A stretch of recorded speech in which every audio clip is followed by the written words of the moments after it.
What's up, everyone? Jason Gilbo here with Nick Tasso, taking a look at some stacking options for tonight's slate. 15 games, got some good pitching on the hill. So, really, I'm kind of taking a look at more of a value approach to stacking. Yeah, absolutely.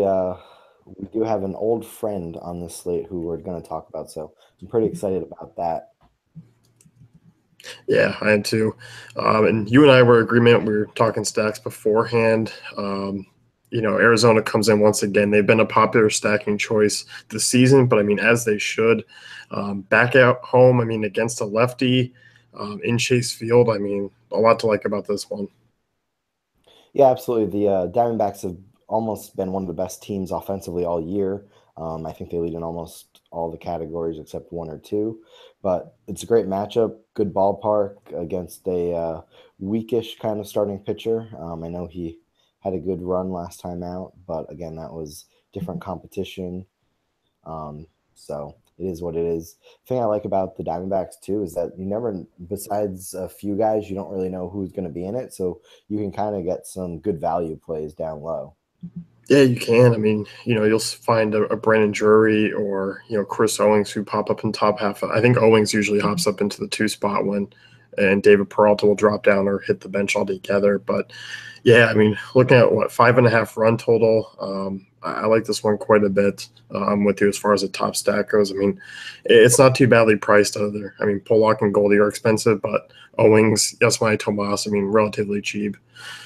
Yeah, absolutely. Outside those two guys, like you just said, everyone else you can afford. So I really have no issues kind of rostering these guys in a lot of lineups. Moving on, talk about your old friend. You can fire away. Is this when I get to talk about Mike Pelfrey? Yeah. See, I almost messed it up. But yeah, he is extremely awful. As we all know, he's now with the White Sox because I know it's extremely hard to keep up with where he's going. He's one game this year, not terrible, but also not great. He didn't make it out of 5 innings, lost to Cleveland. So I definitely think this Tigers team, as we saw the other night, they've really put a lot of runs on the board. In the past 7 days, they've been one of the best offenses. I think you can throw a lot of bats in here and be very happy. Yeah, I'm with you. I like the Tigers here over 5 run total. They're at home. Yeah, Pelfrey, bad against both sides of the plate. 381 WOBA to lefties since last year, 369 WOBA to righties. Yeah, and Miguel Cabrera out of the lineup, but I still think there's a lot of pop in there. Kinsler, Castellanos. Tyler Collins is bumped up. He's a value bat. So I don't mind it. For once, a Tiger stack is actually cheap.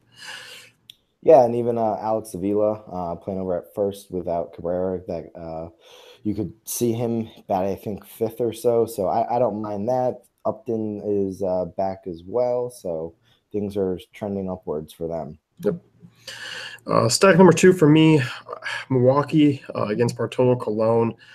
Keep an eye on Eric Thames. Obviously, if he drops out of the lineup, it is a big loss. But I think he was just day-to-day and was supposed to be back here Friday. But 4.5 run total there at home. Miller Park friendly for lefty and righty power. You look at Cologne. Allows a ton of hard contact to the lefties. Doesn't miss a lot of bats, which is what I like. Given this Milwaukee team strikes out a ton, that's one of the big benefits here with getting Cologne, who doesn't miss many bats. VR, Thames, Travis Shaw, Ryan Braun, I like quite a bit. Yeah, absolutely. You look at Bartolo Colon, and I can't believe it's 2017, and we're still talking about him. Um, I, he's not very good anymore. He can have some good outings every once in a while, but I agree with you. He's a shell of his old self, and well, I shouldn't really say shell because he's huge, but maybe an outer shell. I think that's what we're going for. I think And he then, shed that shell a long time ago. well, when I think of a shell, I think of turtles in TMNT. So that's what he reminds me of. He's the old turtle now. But as for Thames, I agree with you. I think he should be back. What was it, a tight hamstring or something like that? Yeah, it wasn't anything Yes. No. severe. Do you know what it's from? Don't It's go there with from. me. No? Okay. Move No. on to the next game. Is that what you want? No, Yeah, but I you're definitely think the Brewers are in a great spot. Again, it's a good ballpark. It's one of the best ones out there. And sometimes their lineup fluctuates, so definitely take advantage of prices where you can. Yep. So Was your that third better one, without getting into anything? huh? Was that better without getting into anything Yeah, that you don't want yeah, to get into? yeah. I didn't want to get All into right, I'll move on to my last one, which would be the Yankees. They're going up against Kevin Gossman, who Gossman really hasn't shown much of anything lately.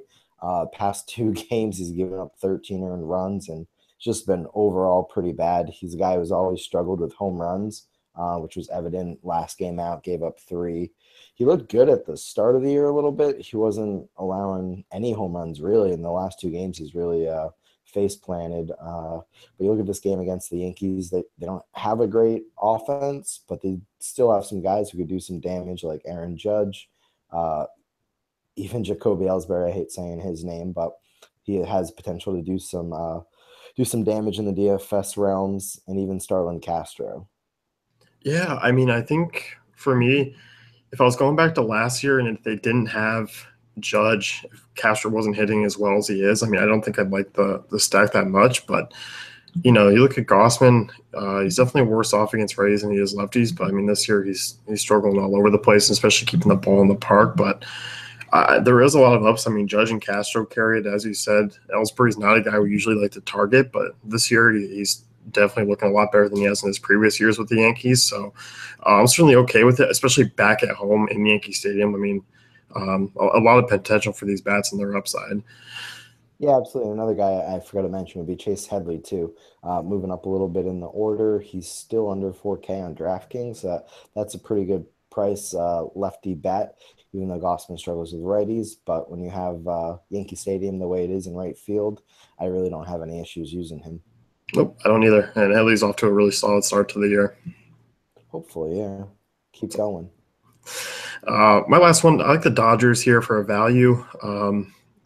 Against Gerard Eichhoff. I mean, not a terrible right-hander, but this is a guy who does struggle with lefties, and that's obviously an issue going up against the Dodgers.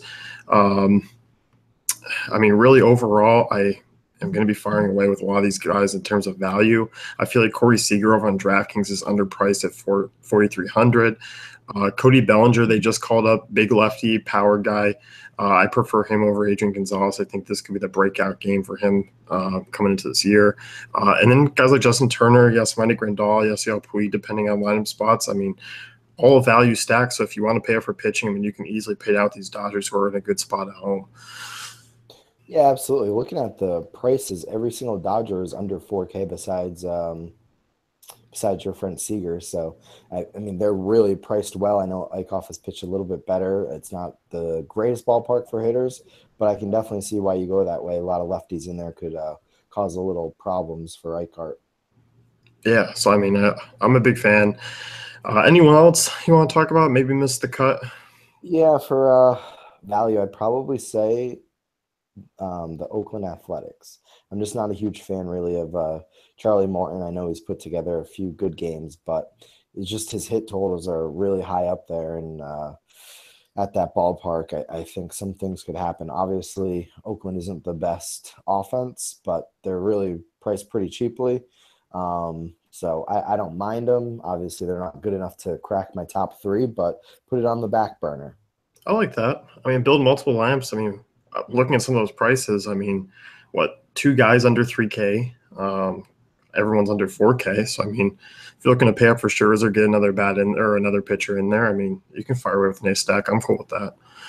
Yeah, absolutely. I mean, Oakland, they're not going to most nights they're not going to do a lot of damage, but if they connect and keep getting timely hits, you have the right pieces in there, you could have a very good and profitable night.